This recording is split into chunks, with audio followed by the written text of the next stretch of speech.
Happy hump day, everybody, and welcome back to Brown Bag Bets, powered by BetSports. We are your daily dose of quick hit handicapping and sports betting picks. I'm Alex Christensen, and joining me today is Dan Weiner because, like an NBA team, Dan, it's just a brutal injury report. Andy is out with illness. We're resting Matthew Rooney today, so we got to bring you in. I know you're not 100%. You had to be moved from questionable to probable, but now you're in. How are you feeling? Are you ready? I'm good to go. Andy's not feeling great. His kids were sick all weekend, and now he's sick because that's what happens when you have children. And so he's not feeling great. So I was like, I'll do the show. I've been sick for like a week. I'm on antibiotics and everything, but I was like, I'll do the show. And then suddenly, after I said that, suddenly my cough started coming back this morning. I was like, well, that's stupid. I haven't even really had much of a cough, and now it's bothering me. But I'll be fine. I'll get some adrenaline going here. I got a good sweat. I'm burning up right now, so I've got like a sweat going, and just gonna try to sweat everything out and talk some sports because why not? I'm just super bummed. We'll get to the World Cup in a bit. I have a couple of bets, but it sucked being up this morning and at 10 o'clock there's nothing. I built my whole morning around it, like you said. Get up, try to time everything. So 10 o'clock, I sit down, have like a little late breakfast, watch some football, sweat some unders here and stuff like that. But yeah, what's going on here? We got nothing until Friday. They're gonna make us wait till freaking Friday. Yeah, we have to wait till Friday, and I don't feel like I remember them doing it this way in the past. I feel like there was a day off after the group stage, and then they would do the knockout rounds. I don't remember them going right into the knockout rounds. So in 2014, I was in Brazil with ESPN for the World Cup. I was there for 6 weeks. And I just remember we got there, we worked for 10 days up to the start of the tournament. Then we worked for 20 straight days or something like that.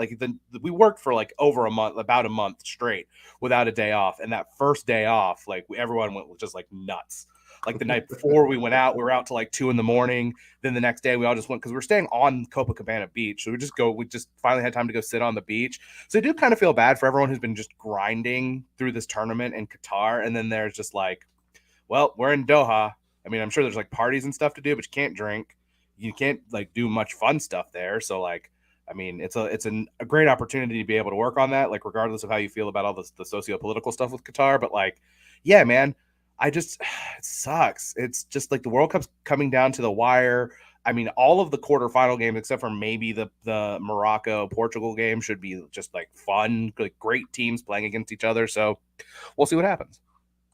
And even the Portugal Morocco game, that it should be a lot of fun. That the young guy who started for Portugal again had 3 goals in his Yeah. debut.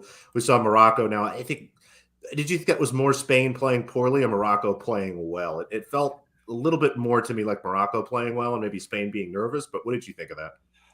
I think that what we saw from Spain is what we've seen a lot from Spain over the past several years is that they are really, really good at possessing the ball, and they are very, very bad at finding ways to score. I know they scored 7 goals against Costa Rica, but Costa Rica is not very good. I know Costa Rica ended up winning a game in this tournament too, but when they get into it, they can struggle to be creative. And they've had games where I think when they lost to Russia at the World Cup, it was the same thing in 2018, where they possessed the ball. They completed over 1,000 passes in that game and didn't scored 1 goal or whatever it was. You got to give Morocco credit for the way that they were able to just withstand the pressure that Spain was going to put on them. Although at the same time, they haven't really had a great goal score. When Spain was winning tournaments, they won the Euro in 08, the World Cup in 10, and then the Euros in 12. I think they're the only team that's ever won 3 consecutive major tournaments like that. They didn't even have great strikers then, but they had an unreal level. I mean, that's when they had Iniesta and those guys. So maybe built them into this false sense of security that they didn't need a guy like a Cristiano Ronaldo or a Kylian Mbappe, guys who are just can put the ball in the back of the net. So that's kind of what happened there, and it was impressive as hell from Morocco, who in their own right, they've got some great players on their team too.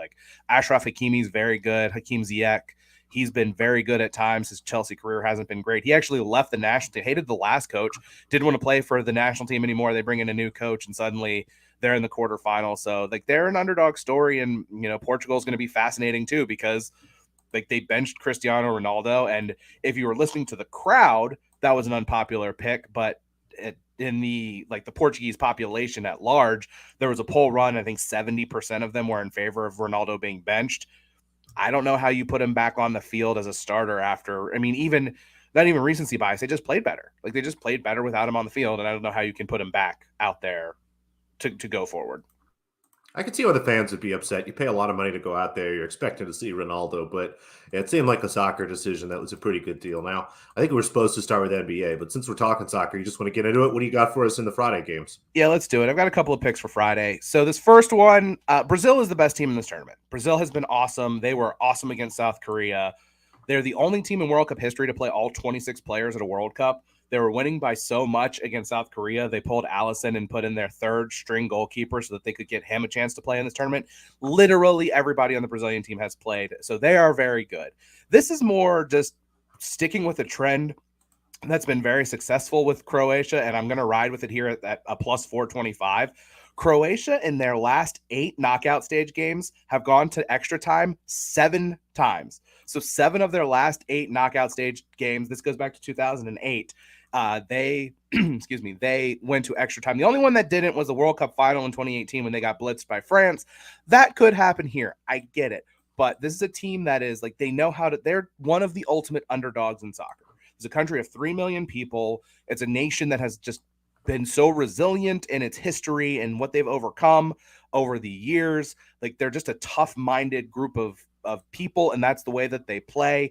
They're going to be under siege this entire game, but nevertheless, I think that they can make their only way that I think they're going to win this game is to get this into extra time, into penalties, make Brazil really sweat. We haven't seen Brazil really pushed yet in a game that matters.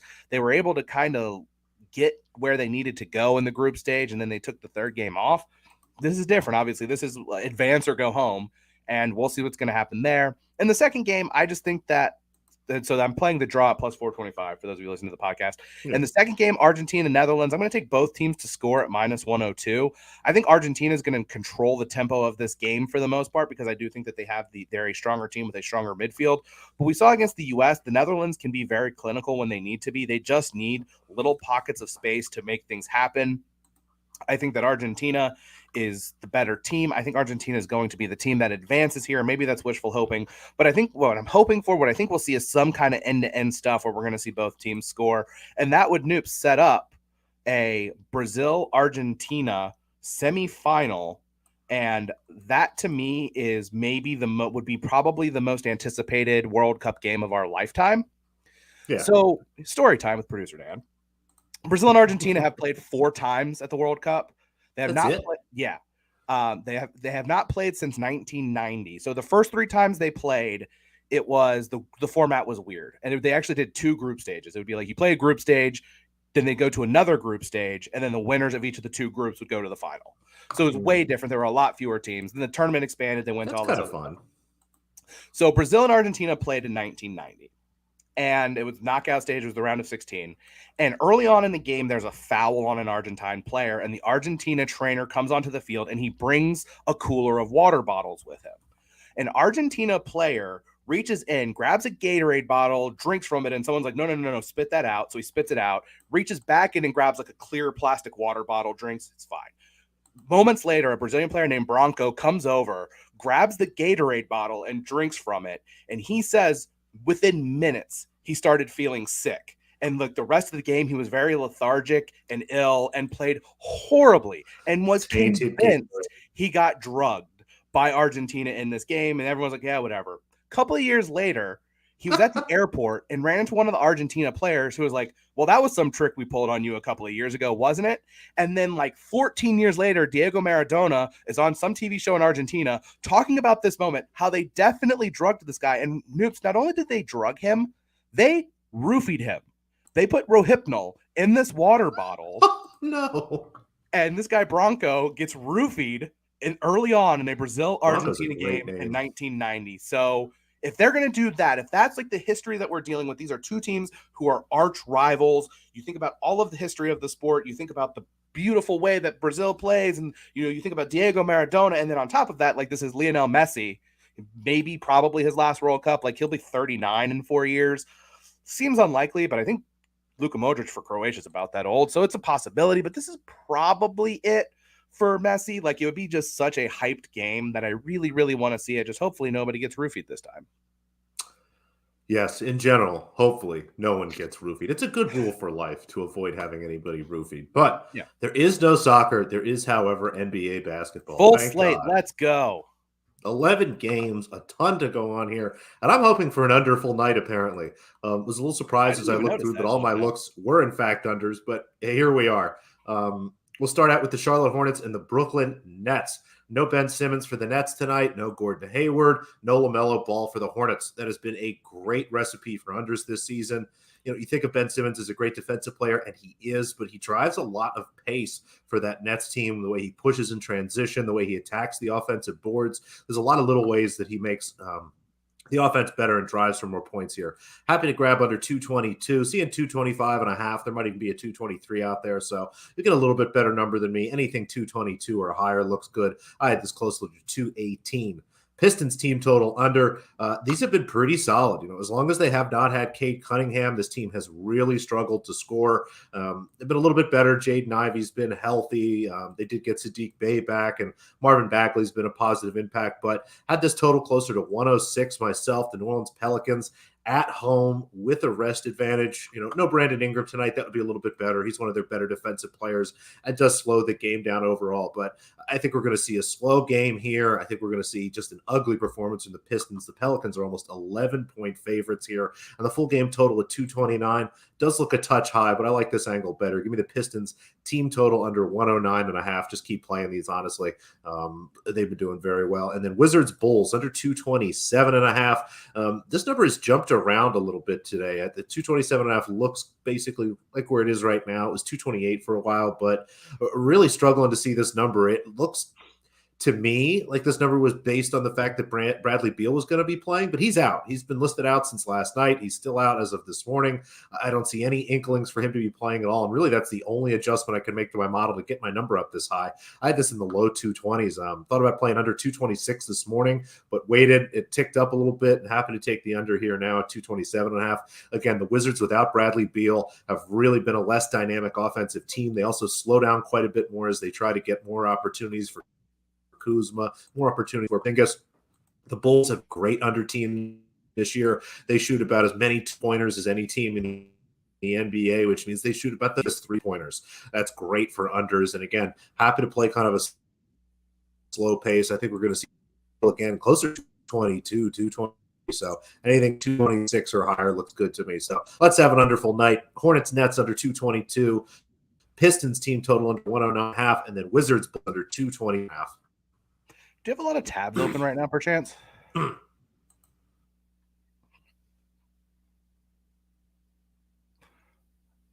Because you got super jittery on me there. I didn't know if you had a lot of tabs open or what was going on there. But I also just think I lost Noops. No, I don't. Can you hear me? Oh, sorry, everything's a little bit lag on me. Yeah, it got super laggy. Well, all right. Well, you do that. While you do that, since I'll do some college football. So yes. Bowl season is upon us. They're actually the FCS playoffs roll on this weekend. The quarterfinals of the FCS take place this weekend, and there's a game that I'm fascinated by at Sacramento State and Incarnate Word. The total is 76. But the weather in Sacramento is supposed to be awful this weekend. It's supposed to be rainy and gross. But I just couldn't touch it. Those are teams that combined to average 90 points per game.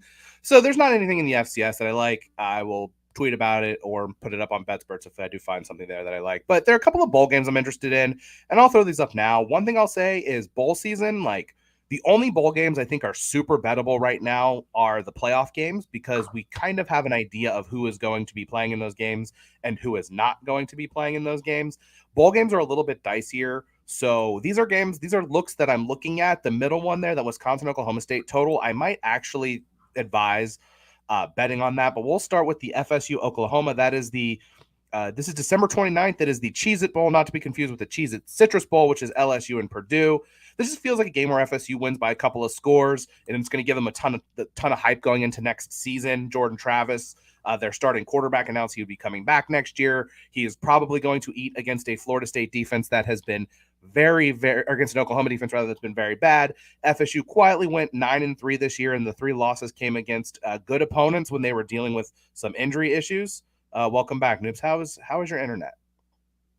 A little bit better. I can hear you and I can see the screen now. So let's keep our fingers crossed. I'm not sure what's going on. Well, you got jittery on me again. So So I'll just keep talking here. December 27th, the Guaranteed Rate Bowl, which is at the Diamondback Stadium, Chase Field in Arizona. Oklahoma State has had 10 players enter the transfer portal, including their starting quarterback and running back. Wisconsin quarterback Graham Mertz also entered the transfer portal, but that might be addition by subtraction. This is also going to be the last game for Jim Leonard, who is the interim head coach at Wisconsin. He is their defensive coordinator. He has been highly sought after for many, many years, but he does not really jive with Luke Fickell, their new head coach. So this is going to be his last game coaching for his alma mater. And it's also an audition spot for him because there are going to be NFL teams in particular very interested in him. Everything about this screams under 43 total. It probably total should be in the 30s if we're being honest. And then the last one, you might be wondering why I'm advocating betting against Alabama. Well, the reality is that when Alabama plays in non-playoff major bowl games, they just tend to not give a shit. For Alabama, it's basically playoff or bust every year, and it's considered a disappointment when they don't make it. There have been no announcements yet, so I wouldn't jump on this just yet because I'm assuming these numbers are baked in already. I mean, they're only a 3.5 point favorite over Kansas State, so I'm assuming what that's telling me is that the books are anticipating that Bryce Young's not going to play. I imagine he's going to opt out. Will Anderson's going to opt out. I'd imagine Alabama's going to have a bunch of players opt out of this game, and it just seems to be that most of the time when these SEC teams have a ton of opt-outs playing against Big 12 teams that are very fired up. The Big 12 teams tend to play fairly decently because they have an advantage because they're going to have their whole rosters here. Kansas State's kind of like one of those scrappy underdog teams that finds ways to win. So I think to me, it's a flyer. I'm going to monitor this, and I don't know that these odds flip. Maybe you bet this soon, but I don't think you have to rush to do it. If the odds are not baking in that Bryce Young's not going to play, then I think the bookmakers aren't doing their jobs. But those are the ones. The Wisconsin-Oklahoma State one is the only one that I'd say right now I feel pretty confident because I don't know what's going to happen scenario-wise. It's going to make it more likely that teams are going to score. Oklahoma State's backup quarterbacks have been terrible this year in the instances when they've had to play. Wisconsin's offense in general has been terrible. Maybe like Oklahoma State with all the attrition, they're going to be bad, but I just Wisconsin's not explosive. And I think they're going to play really well defensively. So there you go. Those are 3 looks. And hopefully your internet is good enough so we can get some tennis here before we wrap it. But you just dropped out again on me, Noops. So I will vamp here for a second while Noops looks to hopefully hop back in the room unless he messages me and tells me that I need to wrap it up. The other FCS games this week, as I bring up that schedule, if I can bring that schedule up, these games I'm really interested in. If you want kind of leans on these, give me a second. FCS. Yeah, Samford, not Stanford, Samford, North Dakota State. North Dakota State's a 16.5 point favorite. I would probably lean North Dakota State there. William and Mary at Montana State, that's up to 7.5. Incarnate Word, Sacramento State, I talked about, and then Holy Cross, South Dakota State. That's a 15.5 point spread for South Dakota State. And I'd probably bet that if Phil, who's one of our co-hosts on the Blogger Bowl, were not an alumnus of Holy Cross and played football there. So that's that. And I'm going to just go ahead and wrap this up for the rest of the day. Here, I'll actually do, we'll put Noops' pick for tennis up. So for those of you listening to this on the podcast, which is going to be hilarious, we're still in Angers. This is a WTA 125K challenger. Kenin and Kalinina playing today over, I don't know when this is, over 2.5 sets at plus 155. Let me see if I can find out when this is going to be.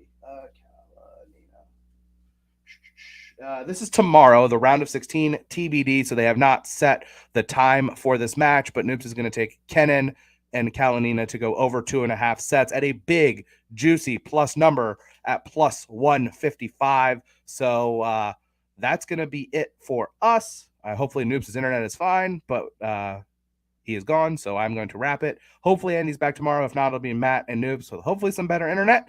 But good luck with your bets, and someone will be here to talk to you tomorrow.